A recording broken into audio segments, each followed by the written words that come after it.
कर दे तो मैं नामदान ले लूंगा। तो सत्संगकर्ता जी ने कहा, अभी भी तुम शर्तें रख रहे हो? उसने कहा, अब तो मैं चल भी नहीं सकता, मैं क्या करूं?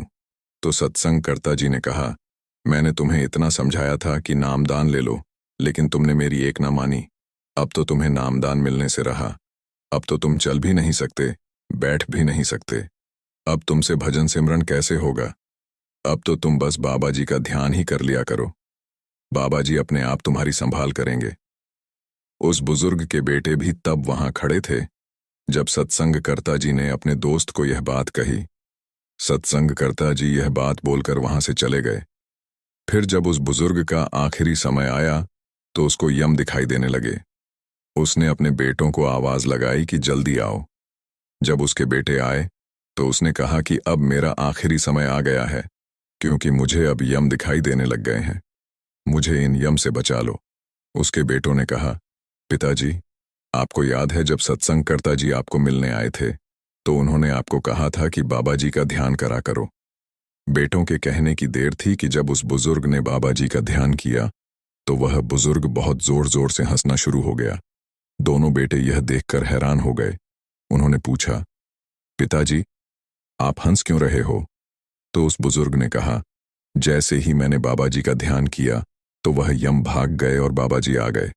बेटों ने कहा, आप बाबा जी से पूछो कि हमारे लिए क्या हुक्म है। बुजुर्ग ने कहा, बाबा जी ने कहा है कि कल शाम को 7 बजे हम तुम्हें लेने आएंगे। अब यह बात सारे गांव में फैल गई कि कल शाम 7 बजे बाबा जी ने उस बुजुर्ग को लेने आना है।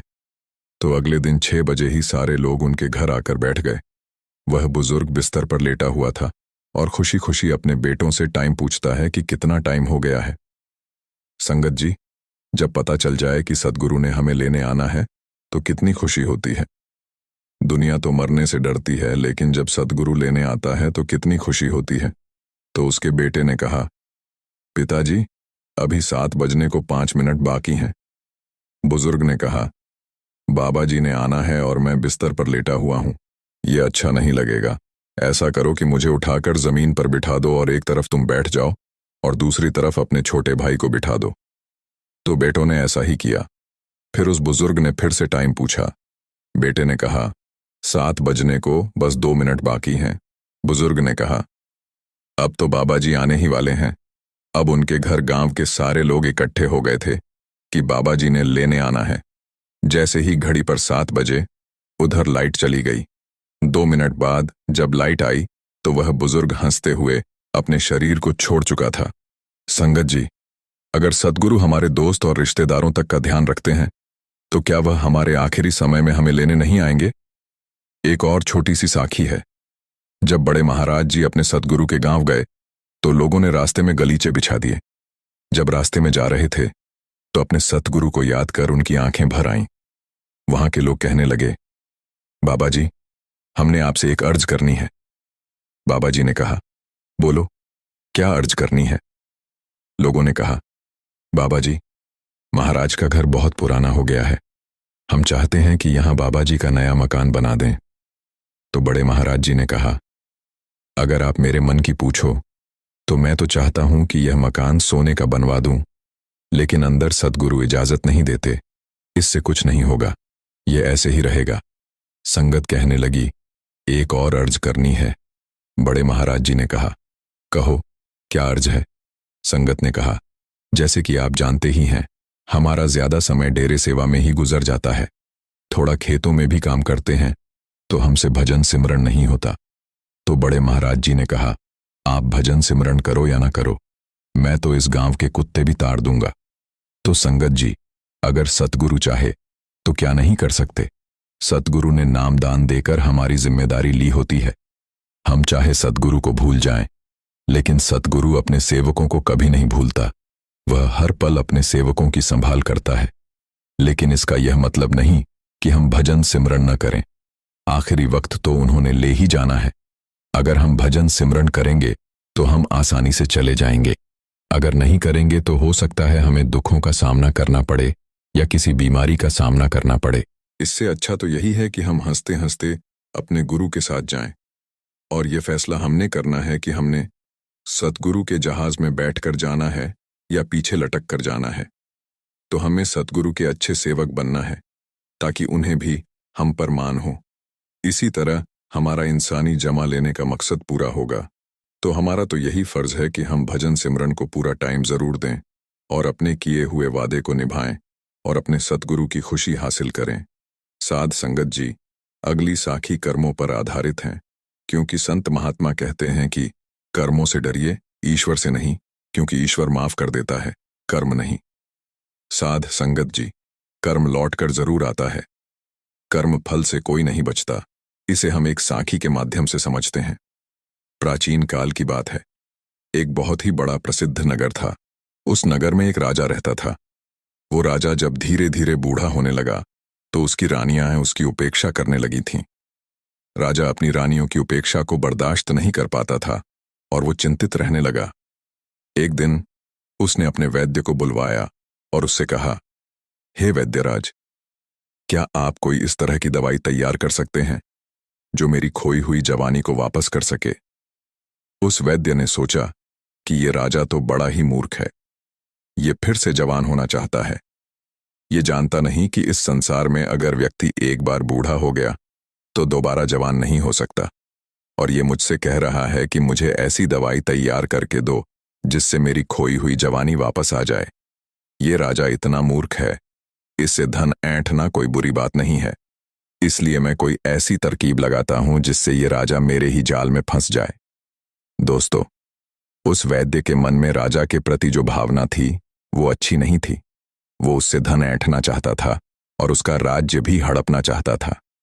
उस वैद्य ने कहा कि राजन, दवा तो मैं तैयार कर सकता हूं और मैं जानता हूं कि आपको उस दवा से पूरी तरह से लाभ भी होगा, लेकिन इसके लिए मेरे द्वारा बताई गई कुछ बातों को आपको स्वीकार करना होगा और उसका पालन भी करना होगा। राजा ने पूछा कि कौन सी बातें हैं? उस वैद्य ने कहा कि इसके लिए आपको करीब 1 साल तक तहखाने में रहना होगा। राजा ने पूछा, किस लिए? वैद्य ने कहा कि ये दवा तभी अपना प्रभाव डाल पाएगी जब वहां पर सूर्य की किरण न पहुंच सके। तहखाना ही ऐसी जगह है जहां पर सूर्य की किरण नहीं पहुंच सकेंगी। वैद्य ने कहा कि आपको यदि जवान होना है और आप बुढ़ापे से छुटकारा पाना चाहते हैं तो ये त्याग आपको करना ही होगा। वैद्य की बात सुनकर राजा ने कहा, ठीक है वैद्यराज, मैं तहखाना बनवाने का निर्देश देता हूं। जब तक तहखाना तैयार होता है तब तक आप मेरे लिए दवाएं तैयार कर दीजिए। राजा की बात सुनकर वैद्य कहने लगा कि हे राजन, तहखाना तो आप तैयार करवाएंगे, लेकिन मेरी एक शर्त और भी है, वो भी आपको माननी होगी। उस तहखाने में आपको अकेले रहना होगा और आपके जो भी सेवक आप तक दवा और भोजन पहुंचाएंगे वो केवल तहखाने के दरवाजे पर ही रखकर वापस चले आएंगे। यदि आपको ये सारी चीजें मंजूर हों तो मैं दवा को तैयार करूं। राजा उस वैद्य की बात को सुनकर पूरी तरह से तैयार हो गया। राजा मन ही मन खुश हो रहा था कि मेरी खोई हुई जवानी वापस आ जाएगी, और वैद्य अपने मन में ये सोच रहा था कि ये राजा कितना मूर्ख है। मैं इससे बहुत सारा धन ऐंठ लूंगा और इसके बाद इसके राज्य पर मेरा शासन हो जाएगा, क्योंकि राजा जब मेरे कहने के अनुसार तहखाने में चला जाएगा तो राज्य का जो भी कार्य है वो मेरे हिसाब से चलेगा। यही सोचकर निश्चित अवधि में उस वैद्य ने राजा को तहखाने में पहुंचा दिया और उसका उपचार करने का ढोंग करने लगा। उसने राजा से कहा कि हे राजन, अब कुछ ही दिनों के बाद आपका बुढ़ापा दूर होने वाला है और आपके स्वास्थ्य पर बहुत बड़ा प्रभाव पड़ने वाला है। अभी तक जो ये खाल आपकी लटकी हुई है, जो चेहरे पर आपकी झुर्रियां हैं, ये सब जाने लगेंगी और आपका शरीर बहुत ही बलशाली और एक जवान इंसान की तरह हो जाएगा। आपकी रानियां जब आपको देखेंगी तो वो आपको पहचान भी नहीं पाएंगी। दोस्तों, वो वैद्य इस तरह से अपनी चालाकी दिखा रहा था कि मानो वो स्वयं ही भगवान हो। उस वैद्य की बात को सुनकर राजा बड़ा प्रसन्न हुआ और कहने लगा कि हे वैद्यराज, हम तो यही चाहते हैं।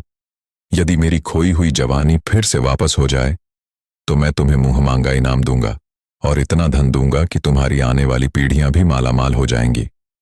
वो वैद्य राजा को जवान बनाने का ढोंग करता रहा और दूसरी तरफ उसने जंगल के रास्ते से एक सुरंग को खुदवाकर उसे तहखाने से मिलवा दिया। इसके बाद वो किसी ऐसे व्यक्ति की तलाश करने लगा जो राजा का बिल्कुल हमशक्ल हो जिसकी शक्ल राजा से मिलती जुलती हो और वो व्यक्ति जवान हो। दोस्तों, एक दिन की बात है। नदी के तट पर स्नान करता हुआ एक व्यक्ति वैसा ही दिखाई दिया जैसा वो चाहता था, जिसकी शक्ल सूरत बिल्कुल उस बूढ़े राजा से मिल रही थी। वैद्य उस व्यक्ति के पास पहुंचा और कहने लगा कि हे नौजवान, लगता है कि इस नगर में पहली बार आए हो। तुम कहाँ के रहने वाले हो? उस व्यक्ति ने कहा कि श्रीमान जी, आपने बिल्कुल ठीक पहचाना। मैं इस नगर में पहली बार आया हूं, लेकिन आप मुझसे ये सब क्यों पूछ रहे हो? वैद्य ने कहा कि तुम मुझे अपना मित्र ही समझो। अगर तुम मेरा कहना मानोगे और मेरे काम के लिए तैयार हो जाओगे तो मैं तुम्हें इस नगर का राजा बना सकता हूं। साध संगत जी, वैद्य की बात सुनकर वो युवक आश्चर्यचकित हो गया। वो कहने लगा कि आप कैसी बातें कर रहे हो? क्या आपका दिमाग सही नहीं है? वैद्य बोला कि मेरा दिमाग पूरी तरह से सही है और मैं इस राज्य का वैद्य हूं। मेरा राजा पर बहुत बड़ा प्रभाव है। मैं जो चाहता हूं वही कर सकता हूं। उस व्यक्ति ने कहा कि यह तो बड़ी खुशी की बात है। जब आप इतने प्रभावशाली व्यक्ति हैं तो आप मुझे जरूर राजा बना सकते हैं। लेकिन राजा बनने के लिए मुझे क्या करना होगा? वैद्य ने कहा, सिर्फ कुछ दिनों के लिए तुम्हें तहखाने में रहना होगा, लेकिन जैसे ही तुम तहखाने से बाहर आओगे तो सीधे राज सिंहासन पर बैठोगे और तुम इस राज्य के राजा बन जाओगे। वैद्य की बात सुनकर वो व्यक्ति कहने लगा कि आपका ये प्रस्ताव मुझे स्वीकार है। बताइए, मुझे कितने दिनों तक इंतजार करना पड़ेगा? उस वैद्य ने कहा कि तुम्हें कुछ ही दिनों के लिए तहखाने में रहना होगा। इसके बाद तुम्हारा इंतजार खत्म हो जाएगा। ज्यादा से ज्यादा 6-7 दिन तक तुम्हें तहखाने में रहना होगा। इसके बाद मेरी जो भी योजना है उसी के अनुसार मैं अपना काम करूंगा। उस व्यक्ति ने कहा कि ठीक है। पास ही में एक गांव पड़ता है, उसी गांव के बाहर एक झोपड़ी है, मैं वहीं पर ठहरा हूं। आप जब चाहे तो किसी भी युवक को भेजकर या खुद आकर मुझे वहां से बुलवा सकते हैं। उस वैद्य ने कहा, ठीक है दोस्तों। फिर वो वैद्य वहां से वापस आया और अपनी योजना पर उसने तेजी से काम शुरू कर दिया। एक रात की बात है, वैद्य ने बूढ़े राजा के खाने में जहर मिला दिया और उस जहर के कारण जब राजा की मृत्यु हो गई तो वो वैद्य राजा की लाश को कंधे पर लाद कर सुरंग के रास्ते से बाहर निकल गया। जंगल में एक बड़ा सा कुआं था। वैद्य ने उसी में राजा की लाश को फेंक दिया और फिर उसी सुरंग के रास्ते से वैद्य ने उस व्यक्ति को तहखाने में लाकर बिठा दिया और उससे कहा कि तुम्हें यहां कुछ दिन ही कष्ट सहना है। जैसे ही तुम्हारी दाढ़ी और मूंछें बड़ी हो जाएंगी और तुम एक राजा के जैसे दिखाई देने लगोगे, तब मैं तुम्हें इस तहखाने से बाहर निकालकर सीधा राजभवन में पहुंचा दूंगा और तुम इस तरह से रहना कि जैसे बुढ़ापे से छुटकारा पाकर तुम नए तरह से जवान हुए हो। उस व्यक्ति ने कहा कि यदि मुझे किसी ने पहचान लिया तो क्या होगा? वैद्य बहुत ही चालाक था। उसने ने कहा कि ये सब काम तुम मुझ पर छोड़ दो, जो भी होगा मैं संभाल लूंगा। तुम्हें सिर्फ इतना करना है कि मैं जो भी कह रहा हूं, जैसा भी कह रहा हूं, उसी के अनुसार तुम्हें चलना है। उस व्यक्ति ने कहा कि ठीक है, आप जैसा कहेंगे मैं वैसा ही करूंगा। इसके बाद वो वैद्य वहां से निकलकर राजदरबार में पहुंचा और वहां जो भी मंत्री और सभासद थे उन सब से कहा कि आप सभी के लिए एक बहुत बड़ी खुशखबरी है। मेरी दवाओं ने महाराज के ऊपर ऐसा असर किया है कि महाराज फिर से जवान हो गए हैं। कल वो महल में आएंगे और आप लोग उनके स्वागत के लिए तैयार रहना। फिर वहां के मंत्रीगण कहने लगे कि हम अपने राजा के नए रूप का भरपूर स्वागत करेंगे। फिर वैद्य वहां से सीधा रानियों के पास पहुंचा और वही बात उन दोनों रानियों से भी कही। इस बात को सुनकर दोनों रानियां प्रसन्न हो गईं।